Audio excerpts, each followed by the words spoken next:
میں آج آپ کے لیے یہ کہنا چاہتا ہوں کہ دیکھیں، یہ آپ ایک بڑے خطرناک موڑ پہ کھڑے ہیں۔ اگر میری قوم میری آواز آج سن کے آپ جو اللہ نے ہمارے اوپر حکم دیا ہوا ہے جہاد کا، جہاد ہے کیا؟ پہلے میں یہ بھی کلیئر کر دوں، ظلم کے سامنے اور نا انصافی کے سامنے کھڑا ہونا جہاد ہے۔ اللہ نے ہمارے پہ فرض کیا ہوا ہے۔ کیوں کیا ہوا ہے؟ ہماری بہتری کے لیے۔ جو قومیں رائے حق پہ کھڑی ہوتی ہیں اور انصاف کے لیے کھڑی ہوتی ہیں وہ آزاد ہو جاتی ہیں، اور انصاف کے بعد ہی خوشحالی آتی ہے۔ پہلے مدینہ کی ریاست میں عدل اور انصاف آیا، پھر خوشحالی آئی۔ نیلسن منڈیلا جو موجودہ بڑا ایک لیڈر میں مانتا ہوں، اس نے بڑی پتے کی بات کی۔ اس نے کہا اگر تم نے غربت کم کرنی ہے تو پہلے انصاف لے کے آؤ۔ چائنا نے دنیا کی تاریخ میں کبھی کسی قوم نے غربت کم نہیں کی جو چائنا نے کی ہے۔ 70 کروڑ لوگوں کو پچھلے 30-35 سال میں غربت سے نکال لیا انہوں نے، اور اسی قوم نے 450 وزیروں کو کرپشن کے اندر جیل میں ڈالا۔ یعنی طاقتور وزیروں کو انہوں نے قانون کے نیچے لے کے آئے۔ تو جو خوشحالی ہوتی ہے وہ انصاف کے ساتھ ہوتی ہے۔ حضرت علی کا قول ہے کہ کفر کا نظام چل جائے گا لیکن ظلم اور ناانصافی کا نظام نہیں چل سکتا۔ جدھر ہم جا رہے ہیں یہ نظام نہیں چل سکتا اور نہیں چل رہا۔ آج پوچھیں لوگوں کے حالات۔ آج کون سی قیامت آئی تھی کہ اپریل میں ہماری حکومت گئی ہے؟ 65 روپے کلو آٹا تھا، آج 135 روپے پہ پہنچ گیا یا اس سے بھی اوپر۔ کون سی قیامت آئی تھی کہ بجلی دگنی ہو گئی ہے؟ پٹرول ڈیزل دنیا عالمی مارکیٹ میں تو ان کی تیل کی قیمت کم ہے۔ کون سی قیامت آئی کہ یہ قیمتیں ان کی آج ادھر پہنچ گئی ہیں؟ کسانوں سے پوچھے کون سی قیامت آئی ہے کہ یوریا دگنا ان کو دے رہا۔ 60 ارب روپیہ کسانوں نے صرف گندم کی فصل کے لیے یوریا پہ ایکسٹرا خرچ کیا ہے ہمارے دور سے۔ تو کیا ہوا پاکستان؟ یعنی ہماری حکومت جانے سے اب تک یہ کیا ہوا کہ بجلی آج دگنی ہو گئی ہے؟ بجلی کے بل لوگوں سے پوچھیں، آج عوام سے پوچھیں تو صحیح ان کے حالات کیا ہیں، اور ابھی مزید اور مہنگائی آنے والی ہے۔ لیکن جو اس ملک کے طاقتور ڈاکو تھے انہوں نے اربوں روپے کے اپنے کرپشن کے کیسز ختم کروا لیے۔ 1100 ارب روپے کے اپنے کرپشن کے کیسز ختم کروا دیے اور قوم کو انہوں نے بھیج دیا تباہی کی طرف۔ آج ہمارا ملک، کبھی بھی ہمارے معاشی حالات ایسے نہیں تھے جو آج ہے۔ تو یہ کیوں ہے؟ سوال پوچھیں نا اپنے آپ سے، کیوں ہے؟ ہم سب سے زیادہ، میں پاکستانی، میں آپ کو بتاؤں جب میں مکہ گیا ہوں، مدینہ گیا ہوں، سب سے زیادہ مسلمان پاکستانی مجھے ملے وہاں۔ ہم یہاں تبلیغی جماعت کا اجتماع ہوتا ہے، 20 لاکھ لوگ جمع ہو جاتے ہیں، کیونکہ سارے یا عاشق رسول ہیں، اپنے دین میں ماننے والے لوگ ہیں۔ لیکن کیا وجہ ہے کہ ہم تباہی کے راستے پہ کھڑے ہیں؟ کیوں نہیں اللہ ہماری دعائیں کیوں نہیں سن رہا؟ کیونکہ اللہ نے کئی قانون بنائے ہوئے ہیں۔ سارے جتنے اللہ کے پیغمبر دنیا میں آئے تھے، سب ان کی دو میسیجز تھیں، صرف پیغام دو تھے: انصاف قائم کرو اور انسانیت، یعنی کمزور کی مدد کرو، جو کہ جانوروں کے قانون کے اندر کمزور کی سروائیول آف دا فٹسٹ ہے، کمزور مر جاتا ہے۔ انسانی معاشرے میں ہم اپنے کمزور طبقے کی مدد کرتے ہیں۔ جس کو پہلی دنیا کی تاریخ میں فلاحی ریاست بنائی تھی وہ مدینہ میں بنائی گئی تھی، انسانیت کا نظام آیا تھا۔ تو ہم اپنے آپ سے پوچھیں کہ آج وہ ملک جو خیرات دینے میں سب سے زیادہ ہے، میں اس کے سامنے ہوں، کبھی یعنی کہیں دنیا کے اندر کینسر ہاسپٹل کے اندر 75% مریضوں کا مفت علاج نہیں ہو سکتا، صرف پاکستان میں ہے۔ کیونکہ لوگ جب دیکھتے ہیں، جب کسی ادارے کو، جو خیراتی ادارے کے اوپر جب اعتماد کرتے ہیں، تو اس سے زیادہ کھلے دل کے لوگ ہی کوئی نہیں ہے۔ تو ہم وہ قوم ہیں جو ترستی ہے، جس کا نعرہ تھا کہ پاکستان کا مطلب کیا، لا الہ الا اللہ، عظیم نعرے. ہم نے اللہ سے دعویٰ کیا کہ اللہ تیرے سوا ہم کسی کے سامنے نہیں جھکتے، ہم آزاد لوگ ہیں، ہم نے آزادی کا دعویٰ کیا. آج اپنے حالات ہم دیکھیں، نہ ہمارے پاس آزادی ہے، نہ یہاں خوشحالی ہے، غربت بڑھتی جا رہی ہے، دن بدن قیمتیں بڑھتی جا رہی ہیں. تنخواہ دار طبقے سے پوچھیں کہ کیا حالات ہیں ان کے، پوچھیں آج بزنس مین سے، سب دکان، آج فیکٹریاں بند ہو رہی ہیں، پوچھیں آج بزنس، کون سی، کسانوں سے پوچھیں، کسی سے پوچھیں، خاص طور پہ تنخواہ دار طبقے سے آج پوچھیں کہ وہ گزارا کیسے کر رہا ہے. تو کیا وجہ ہے اس کی؟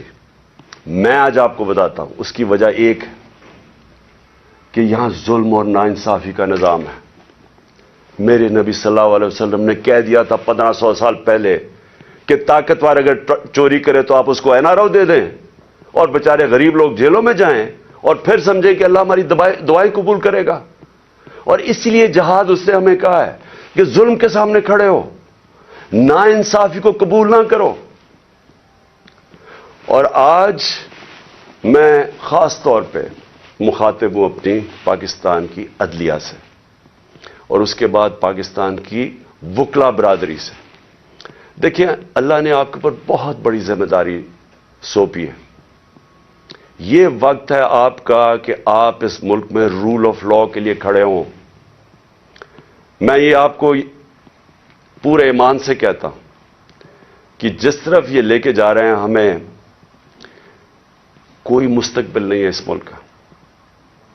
جس طرح کے فیصلے کیے جا رہے ہیں، جس طرح کی انصاف کی اور قانون اور آئین کی دھجیاں اڑائی جا رہی ہیں، جس طرح وہ جنگل کا قانون نافذ کیا جا رہا ہے، اس طرح ہمارے ملک کا کوئی مستقبل نہیں ہے. پہلی دفعہ لوگوں کو خوف آنا شروع ہو گیا ہے. لوگ پاکستان سے امید ان کی چلی گئی ہے. 8 لاکھ لوگ ہمارے 7-8 مہینے میں پروفیشنلز، وہ طبقہ جو ایک ملک کی جان ہوتا ہے، وہ چھوڑ کے چلا گیا ہے. باہر لوگ سرمایہ کاری کے لیے نکل گئے ہیں کیونکہ امید جانی شروع ہو گئی ہے. تو اس لیے میں اپنے معزز عدلیہ، اپنے ججز سے اور اپنی وکلا کمیونٹی سے، میں آج آپ سے خاص طور پہ آج اپیل کر رہا ہوں اپنے ملک کی خاطر. میں پھر سے ریپیٹ کرتا ہوں کہ اللہ نے عمران خان کو جو دے دیا ہے، میں اپنی خوابوں میں بھی نہیں سوچتا تھا کہ وہ مجھے اس طرح کی عزت دے گا. اور انسان کیا چاہتا ہے دنیا میں؟ عزت ہی چاہتا ہے. انسان کے تو پیسے بناتا ہے عزت کے لیے، پاور میں آتا ہے عزت کے لیے. تو جب اللہ نے اتنی عزت دے دی ہے تو مجھے اور کیا مل سکتا ہے؟ میں صرف اس وقت آپ سب کے لیے کھڑا ہوں. میری جو ساری جد و جہد ہے وہ آپ کے لیے، اور آپ کو اس کے لیے سب کو کھڑا ہونا پڑے گا. میں سارے پاکستانیوں کو کہہ رہا ہوں، آپ اگر آج نہ کھڑے ہوئے، میں آپ کو یقین دلاتا ہوں کہ آگے اندھیرا ہے. میری آواز کیوں بند کرنے کی کوشش کی جا رہی ہے؟ کیوں وہ پولیس یہ فواد چودھری کو کیوں پکڑا ہے؟ کون سا جرم کیا اس نے؟ کوئی مجھے جمہوریت میں بتائے کہ یہ جرم ہوتا ہے کہ جو اس نے اس کو منشی کہہ دیا، اس کو چیف الیکشن کمیشن. کبھی اس کے اوپر بھی کسی جمہوریت میں پکڑا جاتا ہے؟ اعظم سواتی کا کیا قصور تھا؟ کیا اس نے کہہ دیا کہ جناب ایکس آرمی چیف نے NRO 2 دے دیا؟ تو یہ سینیٹر ہے، اس کی رائے ہے. یہ باقی اس ملک کی اکثریت سمجھتے ہیں کہ ٹھیک ہے. اس کو ننگا کر کے، تشدد کر کے، پھر وہ گندی ویڈیو، اور پھر اس کو پکڑ لیا، 30 FIR کاٹ دی. شہباز گل، ارشد شریف، جو ارشد شریف کی خبریں آتی ہیں کہ کس طرح اس سے کیا گیا. کیا بچہ جانتا ہے پاکستان میں کہ ارشد شریف جیسا خوددار، دیانتدار، کریڈیبل، ایک محب وطن شاید ہی کوئی صحافی آیا ہو. اس سے جو کیا ہے، اور یہ جو میرے اوپر قاتلانہ حملہ کس لیے کیا گیا؟ میں نے کون سا جرم کیا تھا؟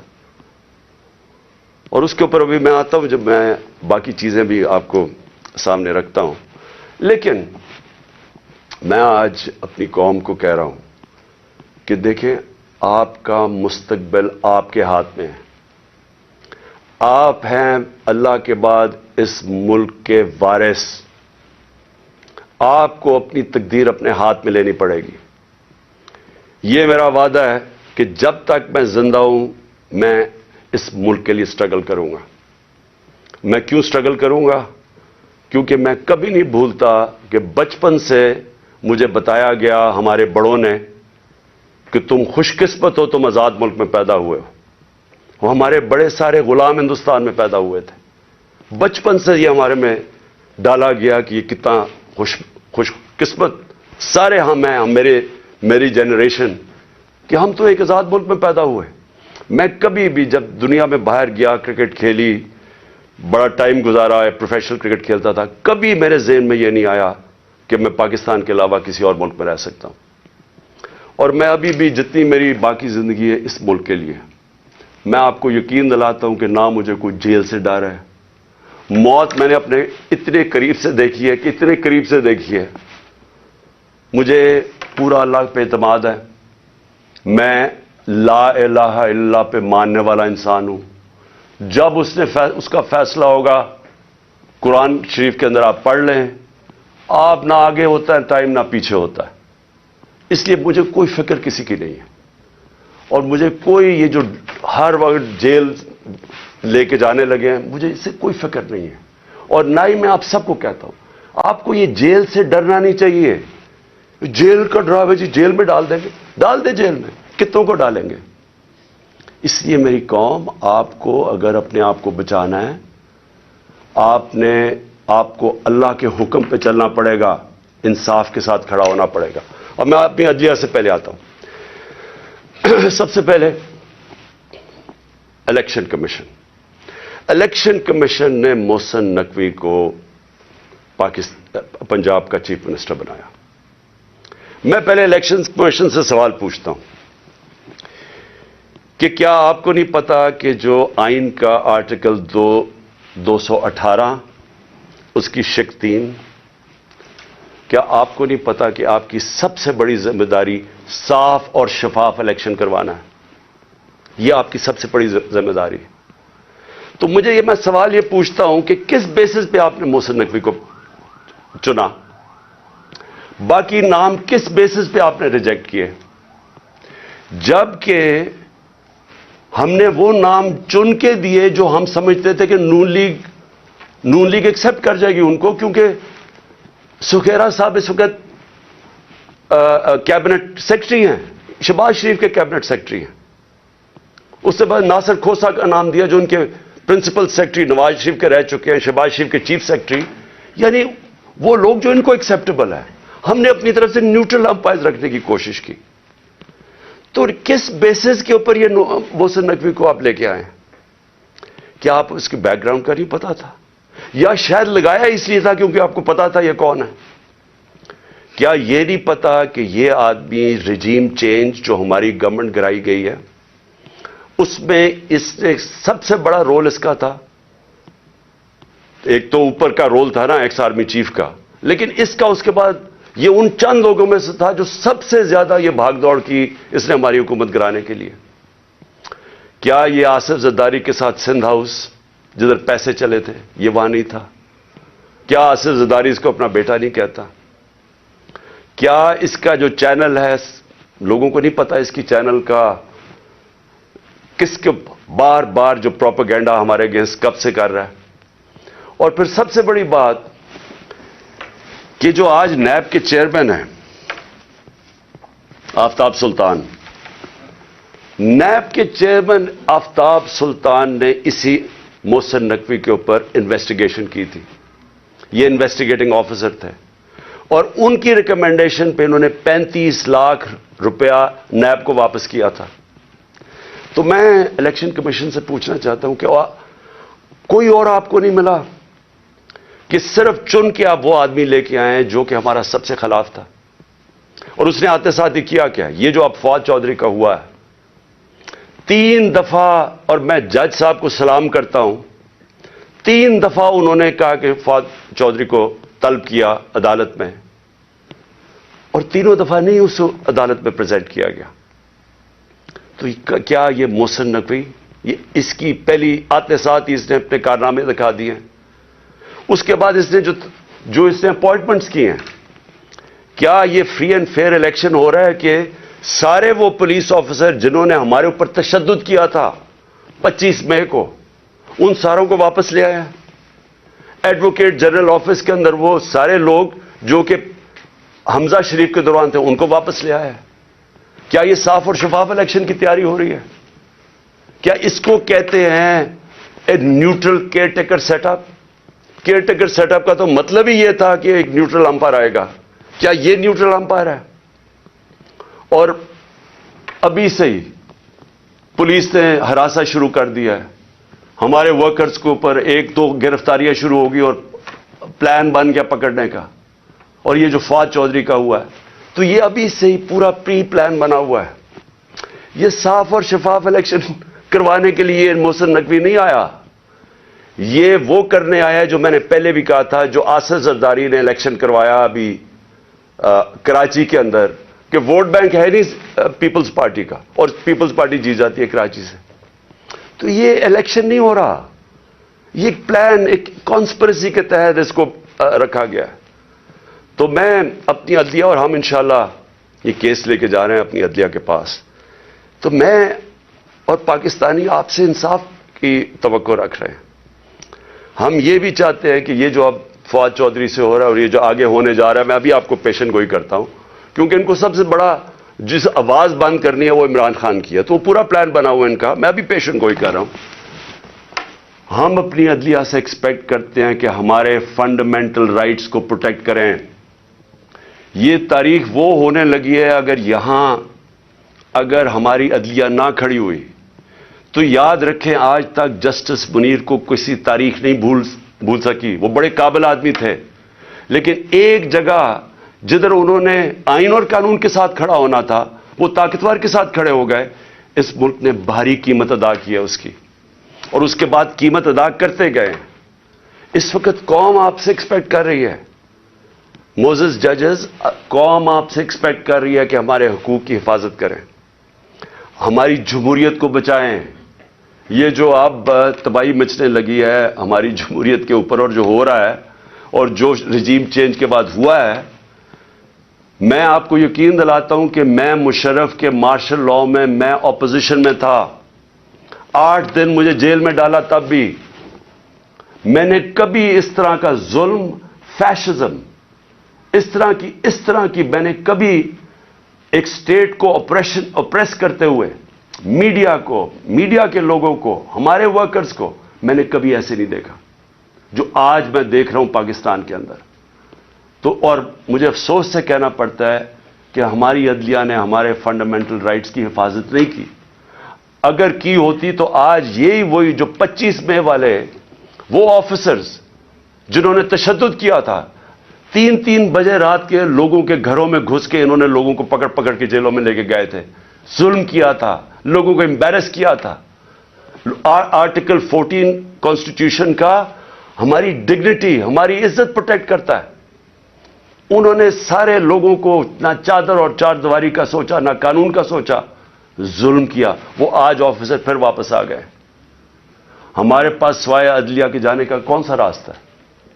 دوسرا راستہ ہے سڑکوں پہ آ جائیں, دوسرا راستہ ہے ملک کو اور نقصان پہنچائیں جو یہ آگے پہنچا سکے ہیں. اس لیے میں اپنی عدلیہ سے ریکویسٹ کرتا ہوں. اور پھر میں ذرا 2-3 اور چیزیں بتا دوں. جے آئی ٹی, اب جے آئی ٹی بنی تھی, میرے اوپر قاتلانہ حملہ ہوتا ہے. پہلے تو 16 دن کچھ ہوتا ہی نہیں ہے, نہ کوئی انویسٹیگیشن. پولیس FIR کاٹ کے دیکھ دیتی کہ صرف ایک شوٹر تھا اور دینی انتہا پسند نے اٹیک کیا تھا, جو میں پہلے سے ہی سپٹمبر اور اکتوبر میں نے کہہ دیا تھا کہ میرے اوپر واردات ہونے والی ہے اور نام لیں گے دینی انتہا پسند کا.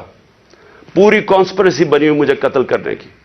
میں پہلے کہہ بیٹھا تھا, مجھے پتا بھی تھا اس کے پیچھے کون ہے, اور میں نے ان کے جیسے ہوا میں نے ان کے نام لیے. اپنی حکومت ہوتے ہوئے, پنجاب پولیس ہمارے نیچے ہوتے ہوئے میں اپنی FIR نہیں کٹوا سکا. اور مجھے پتا ہے میں کیوں نہیں کٹوا سکا, کیونکہ دوسری طرف طاقتور لوگ تھے. اور ہماری ملک کی تاریخ ہے کہ جب طاقتور کا کمزور سے مقابلہ ہوتا ہے تو انصاف نہیں ہوتا. تو لیکن جو جے آئی ٹی کی رپورٹ ہے یہ ذرا سننے والی چیزیں ہیں. اور پھر کیسے اس جے آئی ٹی کو آپ آتے ساتھ ہی حکومت نے پہلی چیز کی ہے جے آئی ٹی بند کی ہے. یہ کس قانون کے تحت کی ہے؟ جے آئی ٹی تو پنجاب کی جے آئی ٹی تھی. فیڈرل گورنمنٹ تو جے آئی ٹی نہیں بنا سکتی.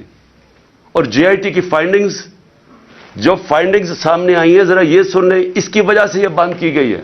میں ذرا آپ کو بتانا چاہتا ہوں ساری قوم کو کہ میرے اوپر جو حملہ ہوا تھا جب انہوں نے ایف آئی آر کٹائی پولیس نے, میری نہیں کاٹی, انہوں نے کہا تھا ایک شوٹر ہے. ذرا آپ یہ سنیں, اب تک جے آئی ٹی نے جو عدالت میں جو رکھ چکی ہے, جو عدالت میں چیزیں رکھ چکی ہیں وہ ذرا سنیں.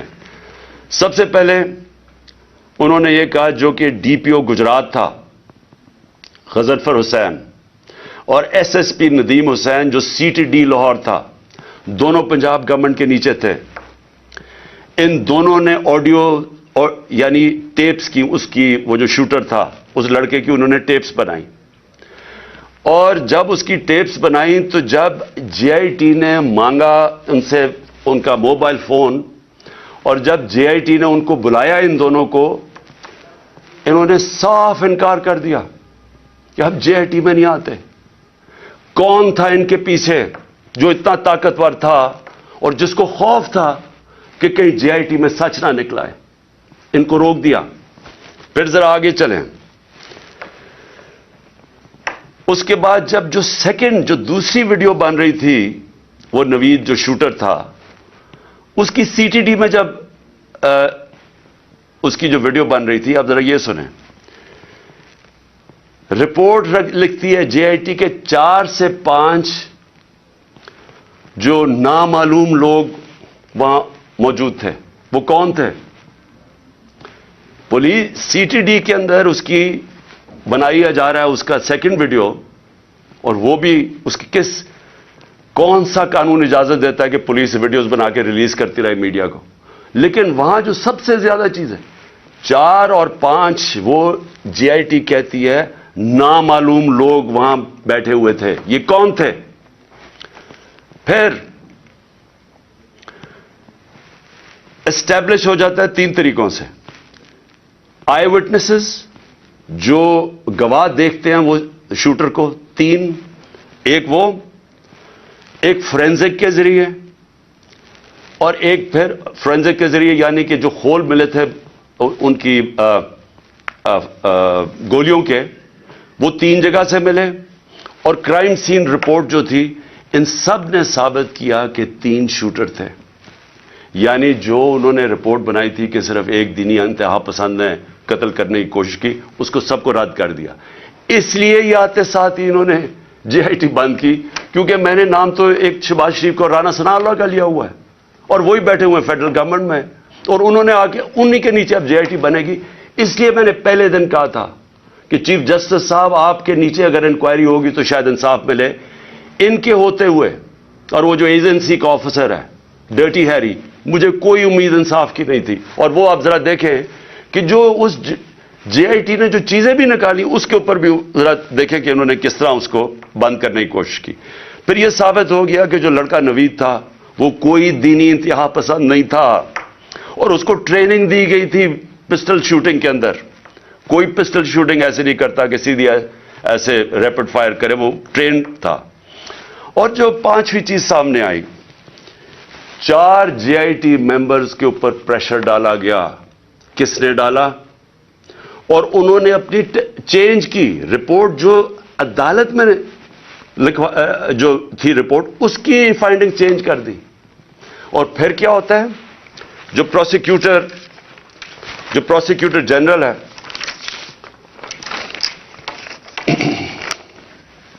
جو انڈیپینڈنٹ انکوائری کرتا ہے, ان 4 لوگوں کے اوپر جو اپنے چینج کرتے ہیں رپورٹ, یہ 4 جے آئی ٹی ممبرز اپنی رپورٹ چینج کرتے ہیں. انڈیپینڈنٹ انکوائری کنڈکٹ کی جاتی ہے پروسیکیوٹر جنرل آف پاکستان, وہ ان کے اوپر انڈیپینڈنٹ انکوائری کنڈکٹ کرتا ہے, اور وہ کنفرم کرتا ہے, prosecutor general of Pakistan confirm کرتا ہے کہ انہوں نے اپنی غلط ٹیسٹ اپنی بدلی. 3 شوٹرز تھے, اور اس نے ریکمینڈ کیا کہ ان کے اوپر کرمنل پروسیڈنگز کی جائیں. کہ انکوائری کو سیبوٹاج کرنے کے لیے جو 4 جے آئی ٹی ممبرز نے جنہوں نے چینج کیا ہے. تو میرا سب سے بڑا سوال یہ ہے کہ آتے ساتھ ہی پنجاب گورنمنٹ جب سے یہ آیا ہے, انہوں نے سب سے پہلے کیوں انہوں نے اسٹڈی کر لیتے, دیکھ تو لیتے کہ جے آئی ٹی رپورٹ میں کیا فائنڈنگز ہیں, بڑی تفصیل میں انہوں نے فائنڈنگز دی ہوئی ہیں. آتے ساتھ ہی اس کو کیوں بند کیا؟ اور پھر جو سب سے زیادہ کام کر رہا تھا, پہلے تو یہ 4 بھگا دیے, جو سب سے زیادہ کام کر رہا تھا, میں اس کا نام دیتا ہوں, وہ بڑا مجاہد, اس طرح بھی ماشاءاللہ ایسے لوگ تھے, انہوں نے آتے ساتھ ہی یہ جو محسن نقوی نے اور کیا کام کیا کہ اس نے جو لڑکا جو سب سے زیادہ کام کر رہا تھا, اس کا میں نام اس لیے بتانا چاہتا ہوں کیونکہ سعید انور شاہ, یہ انویسٹیگیٹنگ آفیسر تھا جس نے کھڑا ہوا اور جس نے عدالت کے اندر چلان دیا, انہوں نے آتے ساتھ ہی اس کو سسپینڈ کر دیا. تو میں اس سے کیا مجھے نظر آتا ہے, اس سے مجھے نظر آتا ہے کہ اگر کسی کو بھی شک بھی تھا کہ اس کے پیچھے طاقتور لوگ تھے جنہوں نے یہ سارا پلان کیا ہے, وہ شک ساروں کے دور ہو جانے چاہیے.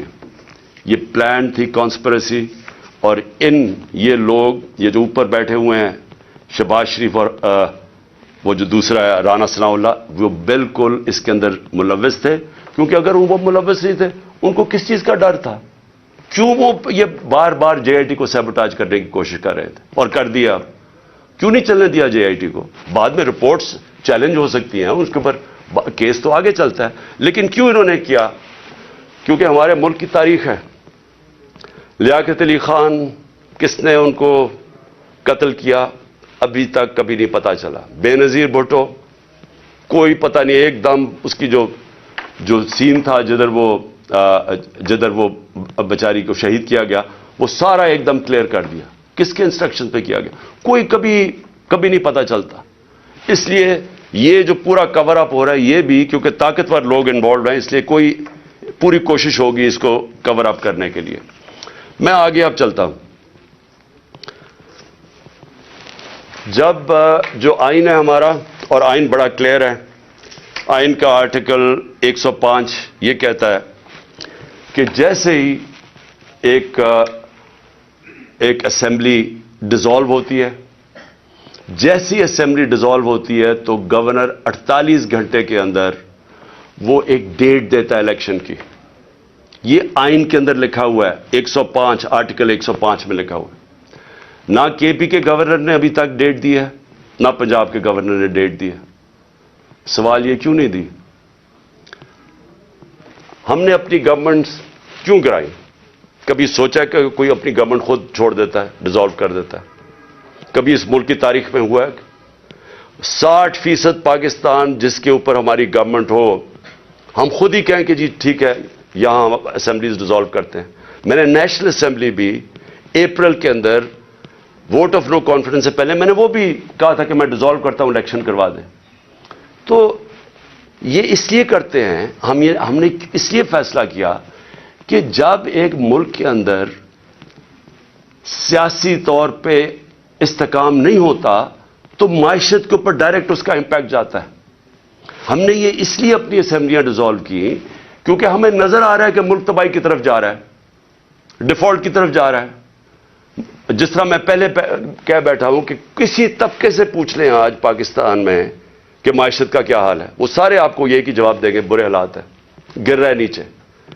تو ہم نے اس کو اس لیے اپنی گورنمنٹس کی قربانی دی کہ ہم یہ سمجھتے ہیں کہ اگر ہم نے اس ملک کو اٹھانا ہے واپس تو سب سے پہلے صاف اور شفاف الیکشنز کی ضرورت ہے. صاف اور شفاف الیکشنز کا مطلب پولیٹیکل سٹیبلٹی.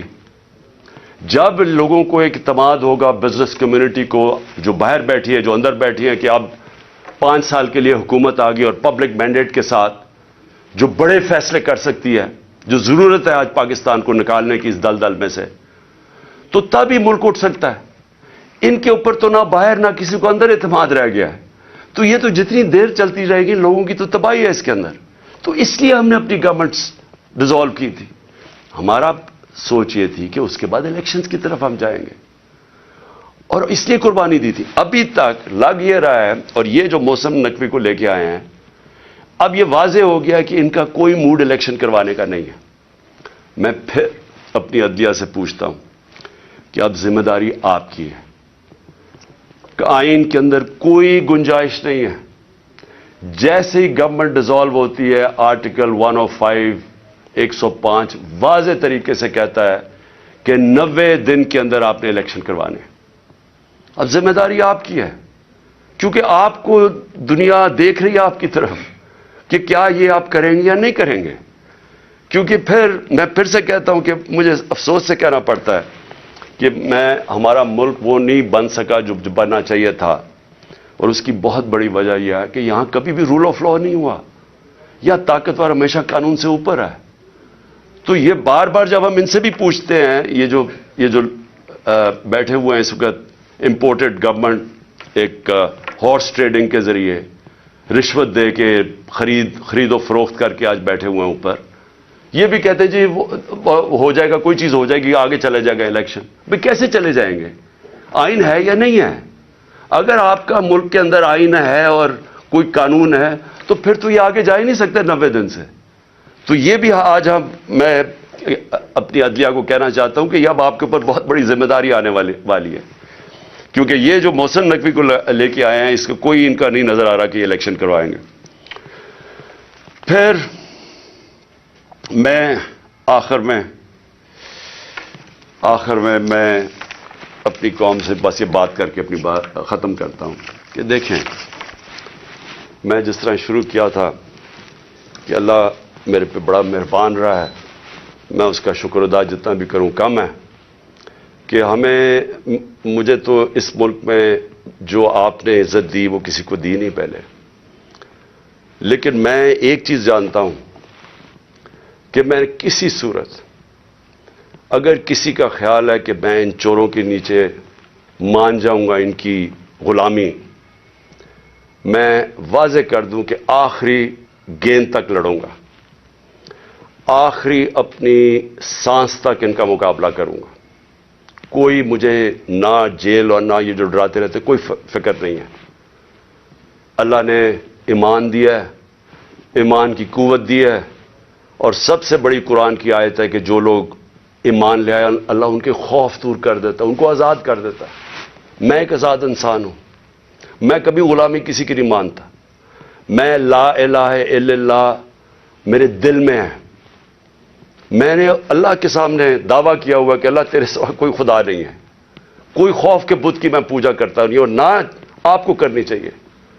کیونکہ میں ایک مثال دیتا ہوں ہمیشہ لوگوں کو, کیونکہ اسلام کی تاریخ آپ پڑھیں تو جو سب سے دردناک اور تکلیف دہ واقعہ وہ ایک ہی ہے, جس طرح حضرت امام حسین کی شہادت ہوئی. اور میں ہمیشہ یاد کراتا ہوں لوگوں کو کہ کوفہ کے لوگوں کو انہوں نے تو بلکہ دعوت دی تھی امام حسین کو, ان کو پتا تھا وہ راہ حق پہ ہے, ان کو پتا تھا کوفہ کے لوگوں کو, لیکن یزید کے خوف کے ظلم کے خوف کی وجہ سے انہوں نے اتنا بڑا سانیہ ہونے دیا اسلام میں. آپ بھی یہ خوف کا بت توڑ دیں, میری طرح آزاد ہو جائیں اور کسی صورت ان کو نہ قبول کریں. مجھے جو صرف ایک افسوس ہے کہ میں جب سیاست شروع کی تھی 26 سال پہلے تو میں یہ سمجھتا تھا کہ دو طرح کے طبقے پاکستان میں ہیں. ایک وہ طبقہ ہے چھوٹا سا جو اس ملک کا پیسہ چوری کر کے باہر لے جاتا ہے, ان کے پاس اربوں ڈالر باہر پڑے ہیں, بڑے بڑے پراپرٹیز, مے فیئر سب سے مہنگے علاقے میں لنڈن میں پراپرٹی ہے, بیٹا ون ہائیڈ پارک وہ سب سے مہنگا علاقہ ہے, آف شور اکاؤنٹس میں ان کے پیسے پڑے ہوئے ہیں. تو میں ان کو تو پاکستان نیچے جاتا ہے ان کو کیا ہوگا, جب مشکل پڑتی ہے جہاز پکڑ کے باہر چلے جاتے ہیں. تو ایک ایسا طبقہ چھوٹا سا بیٹھا ہوا ہے, ہر وقت پیسہ اس ملک سے چوری کر کے باہر لے جاتا ہے. ٹیکس اور بزنس مین ہے, ٹیکس چوری کیا وہ باہر. ریل اسٹیٹ کے اندر بیٹھے ہوئے لوگ جیسی پیسہ بنتا ہے حوالے ہنڈی سے پیسہ باہر. تو ان کو کوئی تکلیف نہیں ہے کہ پاکستان نیچے جاتا یا نہیں, ان کو تکلیف نہیں ہے کہ ہم غلامی کریں, کبھی کسی کی غلامی جو آج تک کرتے آئے ہیں ان کو فکر نہیں ہے, کیونکہ ان کا سٹیک پاکستان میں نہیں ہے. اور اس لیے میں ان کے خلاف نکلا تھا آج سے 26 سال پہلے, اور اس لیے جب تک میرے میں سانس ہے میں ان کا مقابلہ کروں گا. لیکن ایک دوسرا طبقہ جن کا جینا مرنا پاکستان میں ہے، وہ اکثریت اس ملک کی عوام ہے، اور اس ملک کے وہ ادارے ہیں، وہ ادارہ جس کو پتا ہے کہ اگر یہ ملک کی معیشت نیچے جاتی ہے تو سب سے پہلے نقصان اس ادارے کا ہے۔ آج سری لنکا کے اندر IMF نے حکم دیا سری لنکا کو کہ اپنی جو سری لنکا کی فوج ہے اس کا آدھا کرو۔ مصر کے اندر IMF نے حکم دیا ہے کہ اپنے فوج کی فضول خرچیاں کم کرو۔ تو کیا وہ جب ہم جو یہ امپورٹڈ حکومت ہمیں اپنے گھٹنوں پہ لے آئی ہے، اپریل میں پاکستان کدھر کھڑا تھا، صرف اکنامک سروے آف پاکستان آپ دیکھ لیں، اور آج کدھر ہے؟ تو کیا وہ جو اب ہمارے سے قیمت ادا کریں گے، کیا ہماری طرح کے جو سمجھتے ہیں کہ ہم ایک آزاد ملک میں رہنا چاہتے ہیں، کیا ہماری آزادی خطرے میں ہوگی یا نہیں؟ تو میں یہ ہمیشہ سمجھتا تھا کہ یہ ادارے کبھی بھی ان لوگوں کے ساتھ نہیں ہوں گے جو یہ ملک کا پیسہ چوری کر کے باہر لے کے جاتے ہیں۔ اور مجھے بڑا افسوس سے کہنا پڑتا ہے کہ ہماری حکومت ہٹا کے ان لوگوں کو بیک کیا گیا جو اس ملک کو 30 سال سے لوٹ رہے تھے۔ چھوڑیں کہ میں کیا کہتا ہوں، صرف انٹرنیشنل میڈیا ان کے متعلق کیا کہتا ہے۔ آج تو ٹیلی فون ہے، اپنا گوگل کر لیں کہ ان دونوں بڑے خاندانوں کے اوپر انٹرنیشنل میڈیا کیا کہتا ہے۔ ان کے خلاف ہماری اسٹیبلشمنٹ نے، ہماری ایجنسیز نے کیا کیا چیزیں نکالی ہوئی ہیں ان کی چوری کے اوپر۔ تو مجھے حیرت یہ ہوئی کہ رجیم چینج کے بعد ان کے ساتھ کیسے کھڑے ہو گئے، وہ ادارہ جس کا سب سے زیادہ سٹیک ہے کہ پاکستان ایک طاقتور ملک بنے، کہ اگر ایک ملک کی معیشت نیچے جاتی ہے تو ہمیں سوویت یونین کی مثال ہے کہ وہ ملک ٹوٹ گیا، تکڑی ترین فوج تھی لیکن ملک ٹوٹ گیا کیونکہ معیشت نیچے چلی گئی۔ تو ان کے نیچے جو انہوں نے 30 سال سے یہ ملک سے کر رہے ہیں، مجھے ابھی تک نہیں سمجھ آ رہی کہ کیسے وہ ادارے ان کے ساتھ کھڑے ہو گئے۔ میں آخر میں اپنی ساری قوم کو کہنا چاہتا ہوں کہ اپنی تقدیر اپنے ہاتھ میں لیں۔ آپ کا مستقبل، آپ کے بچوں کا مستقبل آپ کے ہاتھ میں ہے۔ آپ یہ اگر ظلم نہ، آپ کے پاس اب 2 راستے آ گئے، ایک تباہی کا راستہ ہے، ایک مشکل راستہ ہے، جدوجہد کا راستہ ہے، لیکن پاکستان کی عظمت کا راستہ ہے، اور مجھے امید ہے کہ آپ صاحب صحیح فیصلہ کریں گے۔